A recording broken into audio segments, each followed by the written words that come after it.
On this edition of Manila Sentinel, I'd like to acknowledge my subscribers. And since you know that content creators like myself practically thrive on views and reactions to the channel. And I'm particularly grateful for the comments because this is my chance to interact with my audience, especially if there's something I can help them with. So, syempre, pag nagtatanong kayo, sasagutin ko. And then that's how we get the ball rolling. That's also how I get my material. That's my inspiration for future materials or for future episodes. And you will notice, as I read along the comments, there will be particular subscribers who are quite loyal to the channel. Maraming salamat sa inyo for religiously commenting on the channel. And, this inspires me to do more, and this is where I get my ideas from. So without further ado, let's, in no particular order, let's read some of the comments that have been posted on my channel. Let's start with my latest video, episode 111, the Boo Boo Kit. And this comment, shout out to Fire Dragon 888. And he says, "Thanks for this, Sir Abs. Always looking forward to your new videos. I find it very enlightening. As an EDC enthusiast, I'm always having second thoughts about what to include in any medical-related emergency kit. I'm always thinking if I should always have to include stuff like Israeli bandages and other military gauzes for trauma-related injuries. But you are right. In basic day-to-day use cases, it is more likely that I get to use the simple band-aid, even alcohol and iodine swabs for small cuts. Thank God I haven't encountered emergencies where I need to use a tourniquet or compressed gauze. Another thing I like is the use of the oximeter. I think there is a higher possibility that it would be needed, so it should be added to the kit." So ang ganda ng comment na yan. And it just goes to show that Fire Dragon 888 has been watching and listening. And I appreciate that. It simply means that whatever I'm putting up on the channel is getting a reaction or is helping people out. So, in regards to the Boo Boo Kit, kasi napapansin ko lang na maraming bumubuo ng full-blown IFAC or military grade na first aid kit. And like it or not, hindi naman talaga siya kailangan on a day-by-day basis. Hindi siya kasing common ng natibo lang, nasugat lang, or other minor emergencies like that. And I'm almost willing to bet na yung mga tactical kids na bumubuo ng mga sobrang elaborate na trauma kit, yung mga nag-a-attend ng Stop the Bleed classes. It's one thing to attend a class, but it's another to see an actual traumatic injury downrange. Malayong malayo yan. And I know of professionals, medical professionals, na natatameme, natutulala. Pagdating sa actual, ang dami ko ng pinagdaanan ng mga taong ganon.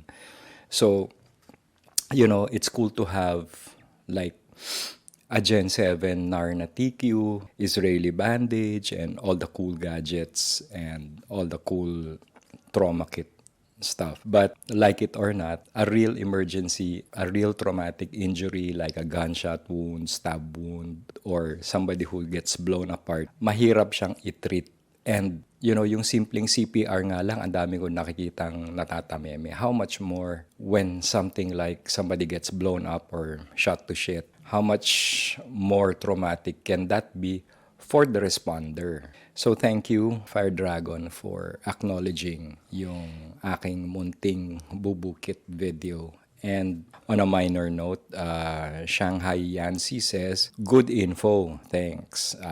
Thank you, Shanghai Yancy. So, shout out sa inyong dalawa na nag-comment, and it really helps a lot, especially for me kung saan ako kukuha ng bagong inspiration for new content. So, let's move on with episode 104, EDC Flashlights. Again, Fire Dragon 888 says, "Great content on flashlights. I particularly like the considerations or criteria for choosing an EDC light or torch. The Olight flashlights are indeed advanced and have multiple features including the important moonlight mode. But the batteries are proprietary. Good thing about that is the Olight can also be charged using power banks through its proprietary charging adapters. But for SHTF situations, I think the conventional battery-operated flashlights are still best. I have S1R2 Baton. It's pocketable and powerful, but due to its small size, the battery longevity is short. Hence, I stick to my Lumintop Tool AA with a single rechargeable AA battery. So, I've already addressed this comment on the channel. But just the same,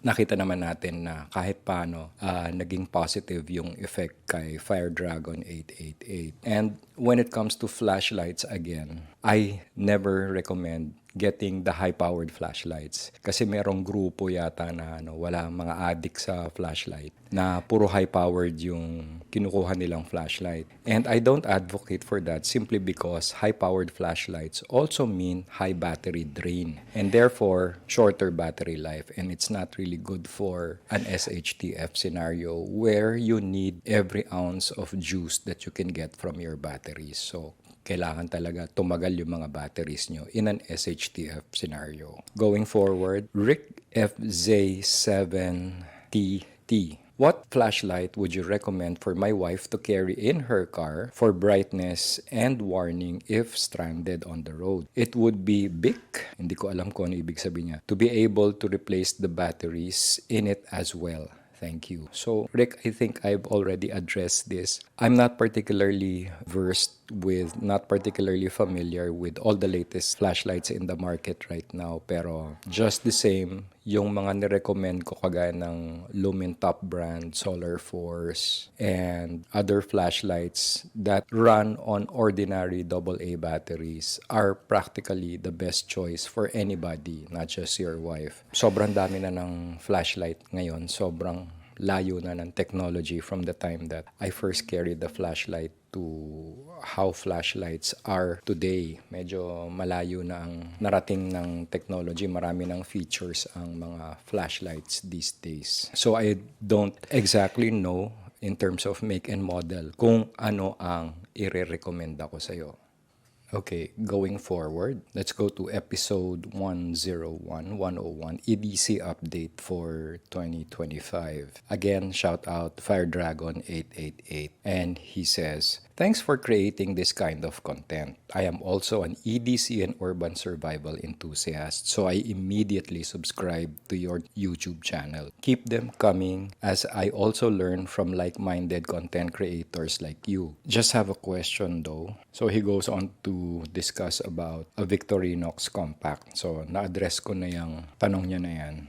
So anyway, going forward, let's go to episode 102, How I Carry. And so far, this particular video has garnered 2,785 views and 9 comments. Namili lang ako ng mga comments from the list. And this one is from Lost Found 8112. And he says, I've been to Manila dozens of times. I'd carry at least Kaiser Critical Large Warncliffe Large. I believe Lost Found 8112 is a foreigner. So he recommends carrying a large fixie blade. Now, personally, kahit na nag-undergo ako ng FMA training, Kali, and a few other combatives, I still do not recommend a knife for self-defense simply because I do not believe in an engagement or an actual self-defense engagement. Kasi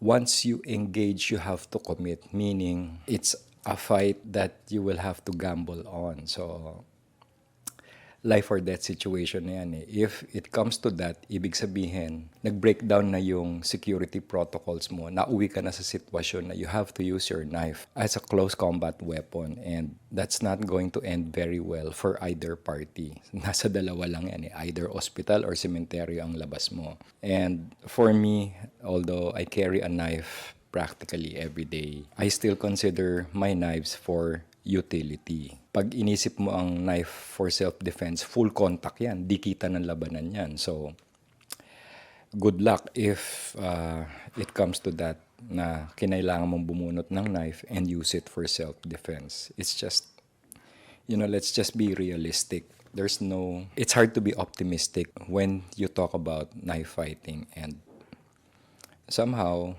yung mga seniors ko noon, sinasabi nga din nila, expect to get cut in a knife fight. So, medyo masalimuot na usapan yan. But at any rate, for me, knives are for utility. Next, let's move on to Dandy Torregosa, 4185. And yung comment niya, pag-aalis ako ng bahay, lalo na pag may commute, EDC 33 ko palagi dala at SOG power pint na folding multi-tool. Ayoko magdala ng malaking bladed weapon, lalo na pag lampas sa 3 inches. Again, I've already addressed this particular comment. Pero just the same, multi-tools still have a blade. And yung SOG power pint, I believe, has 2 blades in it. So, hindi naman tayo sakop ng 3-inch rule. Like, let's say sa US na meron silang, or sa US or sa UK, na merong maximum length dapat yung blade length. And any knife fighter will tell you, kahit na 1 inch lang yung blade mo, malaki ang damage na magagawa nito in a knife fight. So, I really don't like calling any knife a bladed weapon.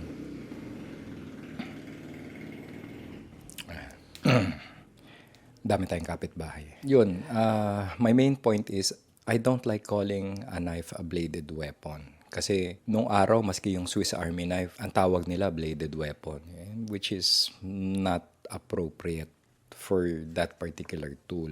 Pero yun na nga, kahit naman below 3 inches ang blade, hindi mo pa rin maisasakay ng eroplano yan as per TSA or OTS rules. How I wish na a 1-inch blade can be taken on a plane, but we live in a modern world, so hindi na uso yung, hindi ka na makakapagdala ng blade sa eroplano. So again, iniiwasan ko yung term na bladed weapon when it comes to knives. So let's move forward to episode 109, which is 50 Days Off Grid Part 2. And the commenter is Jerome Legaspi 4839, and he said, did not expect na may kasunod. So I think he means na kasunod na episode agad. Anyways, thank you. The way you describe the experience, ramdam ko rin. Parang nandun din ako. And I really like that comment kasi nagkwento ako dun sa 50 days off grid, yung Curimaw experience ko. And I'm glad na naramdaman ng audience yung hirap at pagod na dinanas ko doon. And I hope you guys learned something from that particular series, part 1 and part 2 ng 50 Days Off Grid. It's so important to me kasi it's probably the longest camping trip I've ever taken in my life. And I think it's probably the longest camping trip ever for anybody. Imagine, 51 days. It was a little bit longer than that. Pero nag-1 kasi ako dahil tinakbo ako sa ER. But, 50 days off grid, that's a fucking long time to be on the ground. So, thank you, Sir Jerome, for that particular comment. So let's look back a little further down to episode 96. Predators, Liberators, and Sheep. Practically medyo mababa yung views nito, 56 views lang. But I had a highlighted comment from Michael De Jesus 1184, and he says, please continue your vlogs. Though you've got less than 1,000 subs, there will come a time when lots of people will discover your channel. And for sure, they'll follow and adore your channel. I, for one, really love your bits of advice, principles, know-how, expertise, lessons learned, adapted your techniques, etc. Please remember, sir, even if you just save one life because of your vlogs, one life saved is one life too many. Again, maraming salamat po. And Sir Michael De Jesus, maraming salamat din. Yeah. Parang sa amin one life lost is one too many.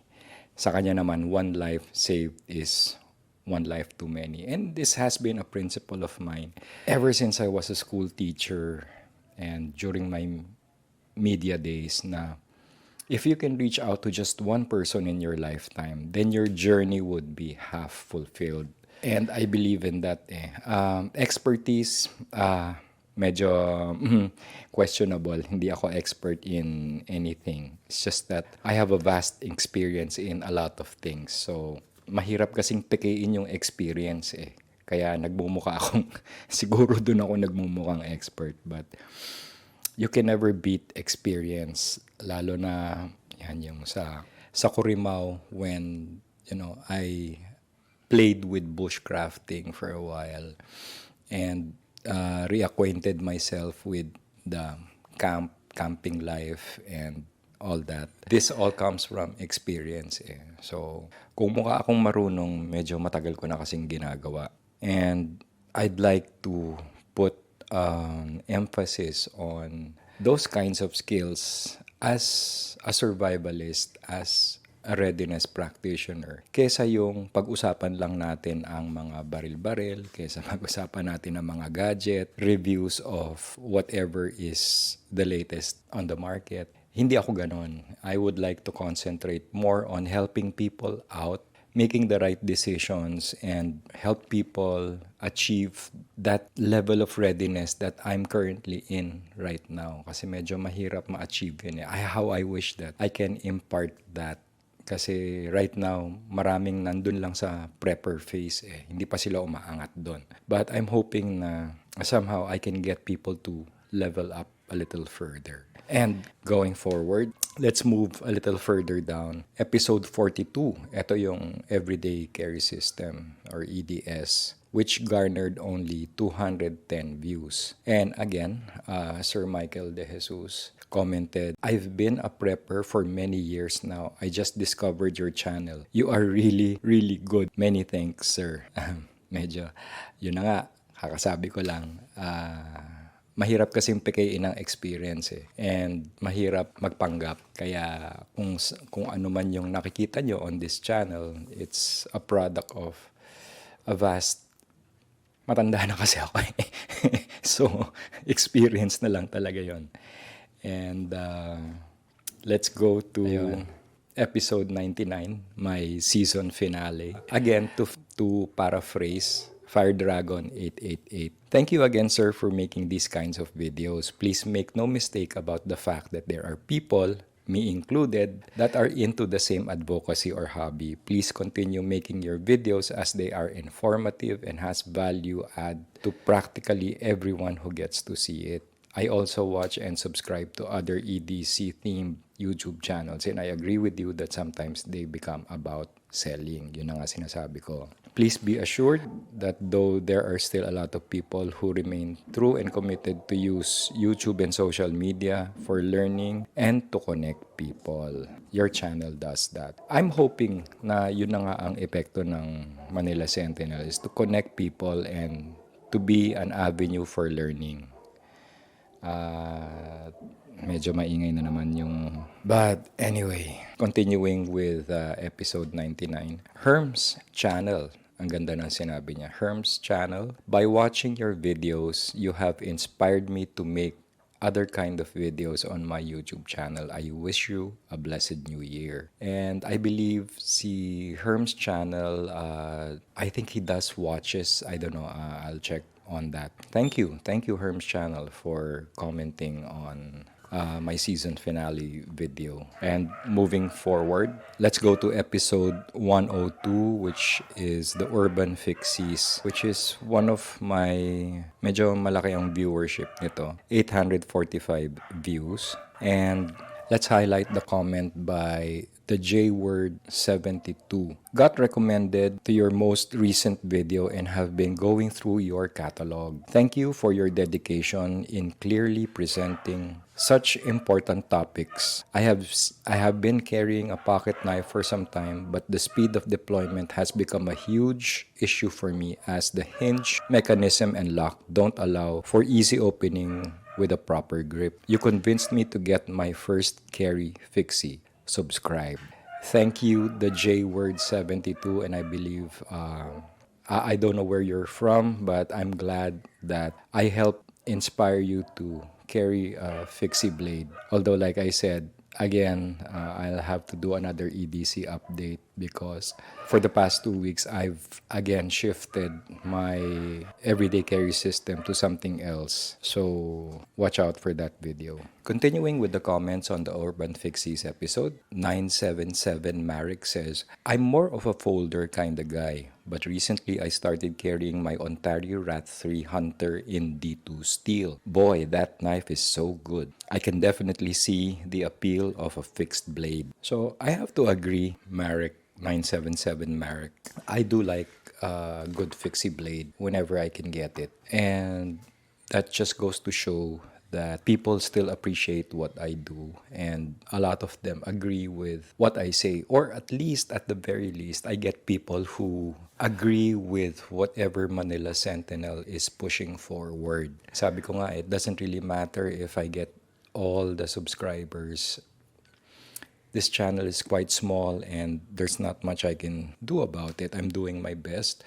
But I see that the more popular channels are more of the aspirational channels. Kumbaga, yung mga channels na nag-feature ng baril, lalo na in the Philippines, ang hirap kumuha ng firearm. So, naglalaway na lang eh. Kumbaga, yung mga tao, tanaw-tanaw na lang sila, naglalaway na lang sila sa mga latest gadgets and guns and whatever, di ba? So, yun ang pinapanood nila. Pero ano yung mga comment? Wow, sir, ganda. Uy, galing. Uy, ang bababaw din ng mga comments nila. And it just goes to show that whoever is watching or whoever is subscribed to Manila Sentinel, may konting gray matter, These are people who make sense, and these are people who actually appreciate what I've been doing for roughly the last 12, 13, 14 years. So I really appreciate comments more than the views, more than the subscribership. Okay lang, nabawasan ako ng isang subscriber. Chances are, meron siguro siyang narinig from me na hindi niya nagustuhan or doesn't agree with. So, medyo umiskierda na siya. But,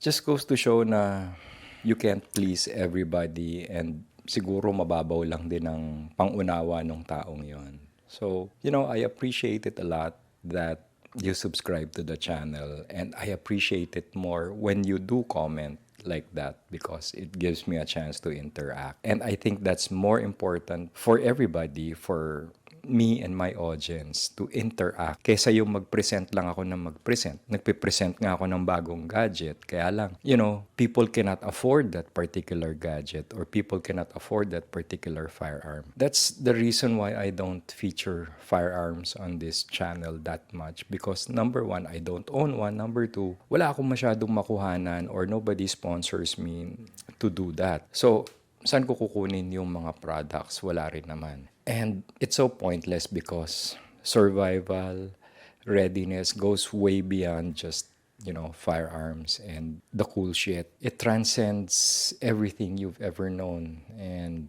I'm doing my best to impart that particular level of enlightenment to my subscribers, my audience. And hopefully someday, or some of you will get it in the long run. But at any rate, your comments, your questions, giving me a chance to interact, that's what makes this particular effort, this particular production worthwhile. Kasi medyo nakakapagod din gumawa. And, mainit, walang aircon yung studio, maingay.